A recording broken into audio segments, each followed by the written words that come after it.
दिवाली का समय पास आने वाला था और सभी मोहल्ले वाले अपने अपने घरों की सजावट कर रहे थे। संगीता गली में झाड़ू लगा रही थी, तभी उसकी पड़ोसन अनीता उससे बोलती है, अरे ध्यान से संगीता भाभी, धीरे झाड़ू लगाइए ना, सारी मिट्टी मेरे ही दरवाजे पर आ रही है। अच्छा, मैं तो घर के बाहर झाड़ू लगा रही हूँ और तुझे इतनी दिक्कत है तो खुद ही साफ कर ले।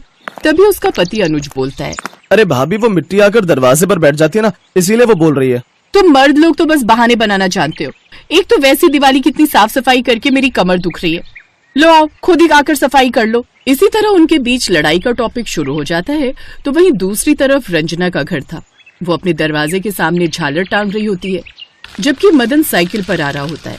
वो झालर मदन के मुंह पर लगती है। ओफो, जरा देखकर, तुम्हारी झालर से मैं भी गिर जाता तो मुझे चोट लग जाती। अच्छे से जानती हूँ आपको, आप हमसे चिढ़ते हैं क्योंकि हमारे घर की सजावट आपके घर की सजावट से ज्यादा सुंदर दिख रही है ना। वहीं थोड़ी आगे इसी तरह दो और औरतें आपस में झगड़ रही थी।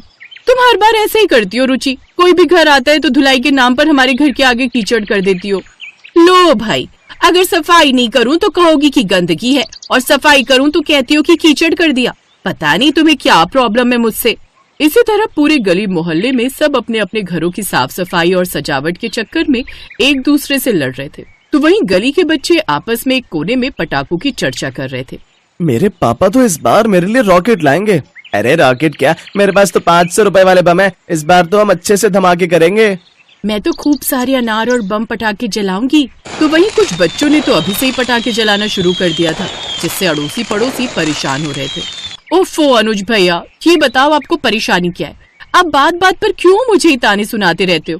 पहले तो मेरे को ही ताने सुनाते हो और अब मेरे बच्चों के भी पीछे पड़ गए। देखो तो क्या किया बच्चों ने, यहाँ पर पटाखे जलाकर गंदगी कर दी है, जिससे हमारे घरों के सामने कितने पटाखों का कूड़ा हो गया और कुछ तो घर के अंदर भी चला गया। उफ, मेरा ही बच्चा कमीना है जो मेरी बिल्कुल नहीं सुनता। चल अब अंदर। इस तरह लड़ते झगड़ते दिवाली का दिन भी आ जाता है और इस दिन मोहल्ले में गुस्से की जगह मिठास की बोली सुनाई देती है। ये लो अनीता भाभी, आपके लिए मैं ये खास रसगुल्ले लेकर आई हूँ, आपको पसंद है ना? अरे संगीता, इतनी सारी मिठाई, मुझे तो लगा था सुबह के झगड़े की वजह से तुम गुस्सा हो, लेकिन तुम्हारे चेहरे से और मुंह से तो इस वक्त मिठास ही निकल रही है। अरे भाभी, आपको तो पता है आस पड़ोस में तो ये सब चलता ही रहता है, लेकिन तीज त्योहार पर तो प्यार और प्रेम से ही रहना चाहिए।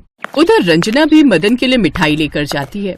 लो भाई जी, आप और भाभी मिलकर खाइएगा, आपके लिए आपकी पसंद की बर्फी लाई हूँ। शुक्रिया भाभी, वैसे वो सुबह वाले झगड़े को मन पर मत लेना, वो तो बस ऐसे ही।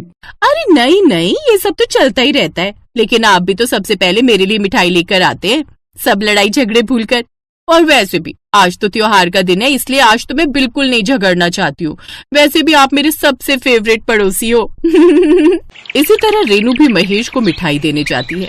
ऐसे रुचि और सुनीता भी एक दूसरे के घर मिठाई देती हैं। त्योहार से पहले जहाँ सभी लोग आपस में लड़ रहे थे, वो सभी त्योहार पर एक दूसरे के साथ खूब प्यार से पेश आते हैं। फिर त्योहार खत्म होते ही अगले दिन फिर से उनमें सफाई को लेकर लड़ाई झगड़ा खत्म हो जाता है। लो संगीता भाभी, त्योहार खत्म हुआ नहीं कि फिर से तुमने कूड़ा मेरे घर के सामने करना शुरू कर दिया। रोज की तरह तुम्हारे ये ड्रामे फिर से शुरू हो गए। देख, मैं जानबूझकर तेरे उधर नहीं कर रही हूँ, ये तेरे उधर का कूड़ा है, तू खुद साफ कर ले। वैसे भी रात भर तेरे बच्चों ने खूब हुड़दंग मचाए है। हाँ हाँ, जैसे तुम्हारे बच्चे तो घर के अंदर घुसे हुए थे ना, वो भी उनके साथ बाहर ही थे। इसी तरह ये खट्टी मीठी नोकझोंक फिर उस नटखट मोहल्ले में शुरू हो जाती है।